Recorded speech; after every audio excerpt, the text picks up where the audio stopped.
پھر دن ہوا،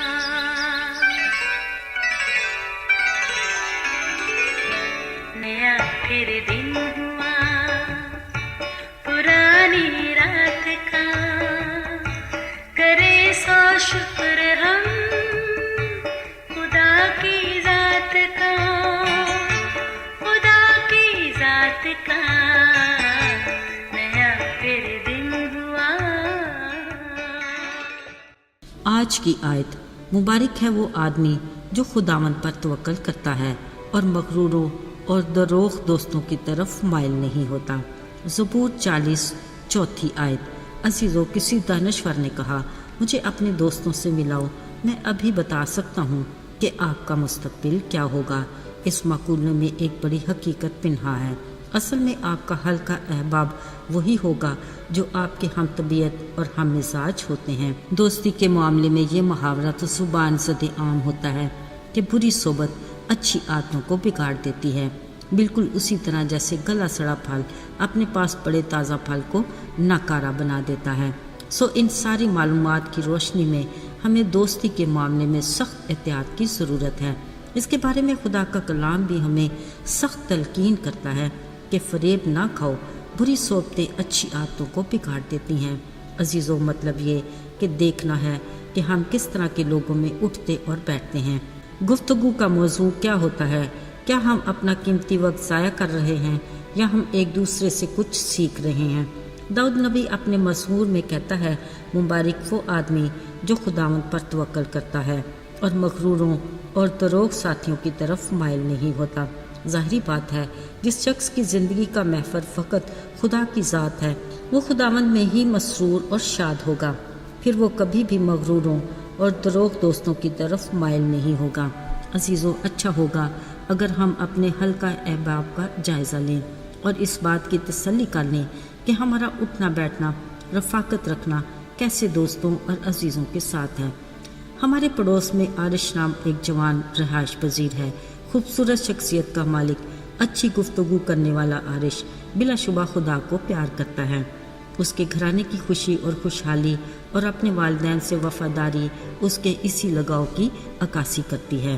کبھی رفاقت کا موقع ملے تو آپس میں گھرانوں کی گپ شپ کے علاوہ یہ سلسلہ کلام مقدس بائبل کی سچائیوں تک ہی محدود رہتا ہے، جو یقیناً ایک دوسرے کی بہتری اور ترقی کا باعث بنتی ہے۔ ایسوں میں گھنٹوں کے گزرنے کا احساس بھی نہیں ہوتا، یوں کسی کی عیب جوئی یا کسی پر انگلی اٹھانے کا وقت ہی نہیں ملتا۔ عزیزو، ایک دوسرے کے ساتھ وقت گزارنے اور رفاقت رکھنے کے بارے میں خدا نے اس شخص کو مبارک کہا ہے جس کا توکل اور دھیان خداوند پر رہتا ہے۔ ایسے میں خداوند کی سحر انگیز شخصیت مغروروں اور دروغ ساتھیوں کی طرف مائل نہیں ہونے دیتی۔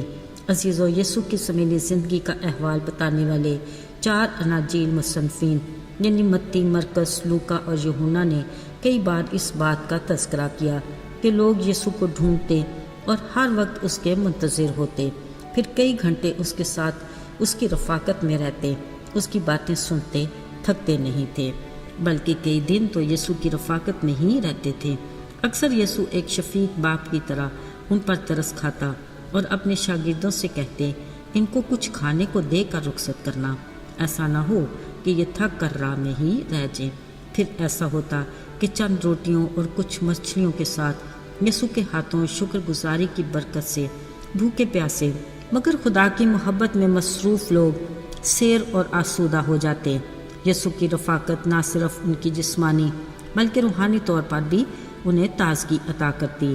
ساتھیوں، یہ تھی وہ برکات جو لوگوں کو خدا کی رفاقت سے حاصل ہوتی تھی۔ اس کے برعکس خدا کے کلام میں وہ کردار ہمیشہ ہمارے لیے مثالی رہا جو برے دوستوں کی صحبت میں رہ کر اپنے والدین کے لیے پریشانی کا باعث بنا۔ بلا شبہ مصرف بیٹا ایسے دوستوں کی باتوں کے زیر اثر تھا جنہوں نے اس کو امیر باپ سے اپنے حصے کا مال لے کر پردیس جانے کا مشورہ دیا اور وہ اس میں کامیاب بھی ہوئے۔ پھر وقتی خوشی اور عیش و عشرت کی زندگی کے بعد جب مصرف بیٹے پر برا وقت آیا تو سب چھوڑ کر بھاگ گئے۔ یاد رہے، اصل میں یہ ہے مغرور اور دروغ دوستوں کی صحبت کا اثر۔ وہ تو شکر اس خدا کا جس نے اس پر اپنے بڑے فضل سے توبہ کا دروازہ کھولے رکھا۔ عزیزو، ذرا یاد کرتے ہیں وہ وقت جب گناہ کے باعث بنی نوع انسان کی رفاقت خدا سے ٹوٹی۔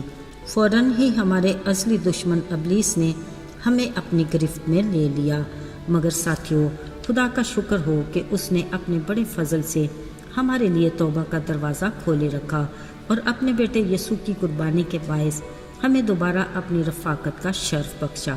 اب التجا ہے کہ وہ ہمیشہ ہمیں اپنی رفاقت ہی میں جوڑے رکھے، ہمیں اپنے ہی میں مسرور اور شاد رکھے، تاکہ ہم انجانے میں کہیں پھر بری صحبت کا شکار نہ ہو جائیں۔ آئیے دعا کرتے ہیں۔ اے قادر مطلق آسمانی باپ، ہم اس بات کا اقرار کرتے ہیں کہ ہم کمزور ہیں، ہم انجانے میں اپنی خواہشات کا شکار ہو کر پرخطر راستوں پر چل پڑتے ہیں جس کی انتہا ہلاکت ہے۔ خداوند ہمیں اپنے کلام کی روشنی میں ایسی راہ پر چلنے کی توفیق دے جس کی منزل ہمیشہ کی زندگی ہے، تاکہ ہم ہمیشہ تیری ہی رفاقت میں رہیں۔ یسوع کے جلالی اور فتح مند نام میں آمین۔